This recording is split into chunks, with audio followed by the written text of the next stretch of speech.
આમોદનગરમાં જાહેરમાં ઝપાઝપી કરી આતંક મચાવનાર 4 અસામાજિક તત્વોને આમોદ પોલીસે ગણતરીના સમયમાં જ ઝડપી પાડ્યા છે।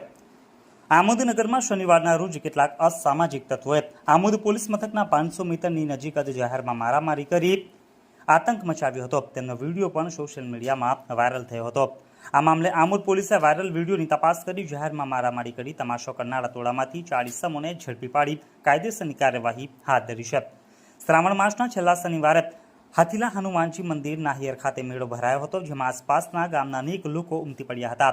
જે મેળામાં બાઇક અથડાવાથી ખર્ચા પાણી માંગવા બાબતે આમોદનગરમાં પેટ્રોલ પંપના સામે અને આમોદ પોલીસ સ્ટેશનથી માત્ર 500 મીટર નજીક જ કેટલાક અસામાજિક તત્વોએ કોઈપણ પ્રકારનો કાયદાનો દર રાખ્યા વગર છૂટા હાથથી મારામારી કરી હતી અને તેનો વિડીયો પણ સોશિયલ મીડિયામાં વાયરલ થયો હતો।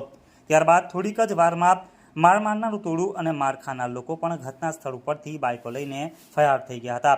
જોકે આ ટોળાનો મારામારી કરતો વિડીયો સોશિયલ મીડિયા ઉપર વાયરલ થઈ ગયો છે। જે વિડીયોને આધારે આમોદ પોલીસે અક્ષય કનુ રાઠોડ રહે બુવા, જયેશ સુરેશ રાઠોડ રહે બુવા તેમજ વિજય મગન વાઘેલા રહે બુવા તથા વિશ્વાસ ખોડાભાઈ વસાવા રહે આમોદની સુલહ શાંતિનો ભંગ કરવા બદલ અટકાયત કરી કાયદેસરની કાર્યવાહી હાથ ધરી હતી। આજે સાંજે 5 કલાકે આમોદ પોલીસ દ્વારા આ કેસની માહિતી આપવામાં આવી હતી।